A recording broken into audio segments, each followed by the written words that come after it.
aftermath of Charlie Kirk's murder, Klein published a column praising Kirk, and he wrote, "You can dislike much of what Kirk believed, and the following statement is still true. Kirk was practicing politics in exactly the right way." What does Ezra Klein mean exactly when he says Charlie Kirk was doing politics the right way? Well, he appears to mean only that Kirk didn't throw bombs at people. He didn't shoot people, that he advanced his political agenda using words and, of course, money, rather than violence. But by that standard, David Duke was also practicing politics the right way when he decided the Ku Klux Klan should put on suits and ties and join the Republican Party rather than carrying out lynchings. It's certainly true that it's better to be nonviolent than violent, but it's also true that many of those who practice politics with words are not entirely nonviolent insofar as they are trying to attain control over the government in order to enforce their political preferences using the threat of state violence. Now, Ezra Klein, in a subsequent podcast,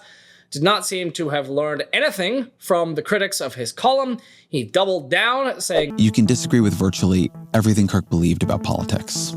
You can detest some of what he believed about politics and still believe that he was there on that stage, practicing politics the right way." But Klein's defense here hinges on the ambiguity of his headline. If by practicing politics, we're referring solely to the act of showing up and giving talks and doing Q&As, then yes, he was doing it the right way. But if we're referring to the totality of what Kirk did, then he very much was not doing it the right way, because we should practice a politics of empathy and care. Ezra Klein is actually a bad advertisement for a politics of discourse and engagement, because he suggests that it involves being weak in our confrontations with white supremacy and genocide.